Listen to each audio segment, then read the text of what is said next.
Dubai के शेख की बेटी घर से भागी तो शेख ने मिलाया सीधा मोदी को फोन। कहा, मोदी जी मेरी दुख्तार से मिलवा दो। फोन पर ही हो गई थी मोदी और दुबई की शेख की डील। 7 साल तक बनाया प्लान, फिर घर से भागी राजकुमारी लतीफा।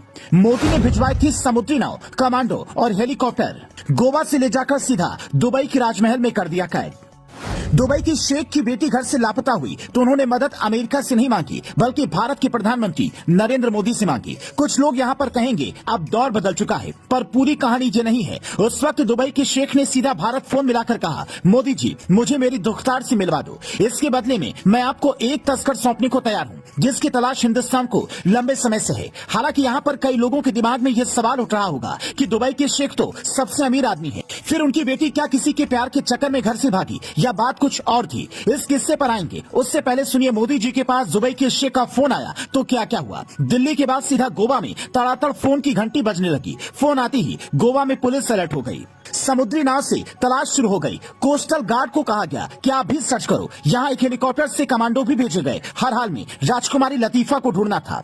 दुबई के शेख मोहम्मद राशिद अल मक्तूम का दावा था कि हमारी बेटी राजकुमारी लतीफा का लोकेशन गोवा के आसपास है। घंटों की तलाश के बाद लतीफा मिल गई। उसके बाद लतीफा को दुबई के अधिकारियों के हवाले कर दिया गया और कहते हैं तब से वो राजमहल में ही कैद है। कुछ दिनों पहले राजकुमारी का एक वीडियो सामने आया था जिसमें वो मदद मांगती दिखी और कहा, हमें कैद करके रखा गया है, इलाज भी नहीं मिल रहा है। पर शाही परिवार ने कहा राजकुमारी को डॉक्टर की देखरेख में रखा गया है। कहते हैं कि राशिद अल मक्तूम की 30 बच्चों में से एक राजकुमारी लतीफा है।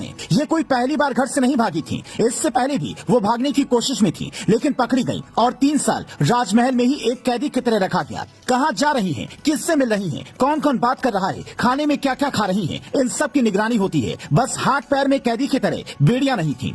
ड्रेस अपनी मर्जी की पहनने की इजाजत थी, लेकिन रोक टोक इतना था कि वो जिंदगी कैदी से भी बदतर थी। आप शायद ये जानकर हैरान हो जाएं कि लतीफा किसी प्रेम प्रसंग के चक्कर में नहीं, बल्कि अपनी बहन के बारे में जानकारी के लिए भागी थी।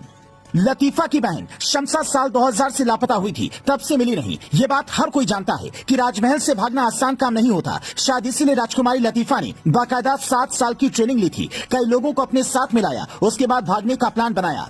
सबसे पहले एक ऐसे शख्स से कांटेक्ट किया जो पहले भी दुबई से चुपचाप तरीके से भाग चुका था। करीब 7 साल की कड़ी ट्रेनिंग के बाद लतीफा को जब लगा कि अब कोई पकड़ेगा भी तो उससे निपट सकती हूँ, लतीफा ने अपना बैग पैक किया, अपने दोस्त के साथ दुबई से निकल गई। फिर कार की डिग्गी में बैठकर ओमान आई, फिर छोटी नाव के जरिए नास्ट्रोमो यॉर्ट तक पहुंची। यहाँ से अमेरिका भागने का प्लान बना रही थी, लेकिन तभी दुबई के अधिकारियों ने शेख को कहा, सुल्तान हमने लोकेशन ट्रेस कर ली है, वो गोवा के आसपास है। उसके कुछ ही घंटे बाद राजकुमारी लतीफा का सारा प्लान फेल हो गया। हो सकता है लतीफा की नजर में भारत सरकार ने ये अच्छा नहीं किया है, पर कहते हैं बुरे वक्त में तो दुश्मन की भी मदद कर देनी चाहिए, और यूएई तो भारत का अच्छा दोस्त है। इस कहानी को सुनने के बाद आप क्या कहना चाहेंगे, हमें कमेंट में बता सकते हैं। Bureau report, news flash.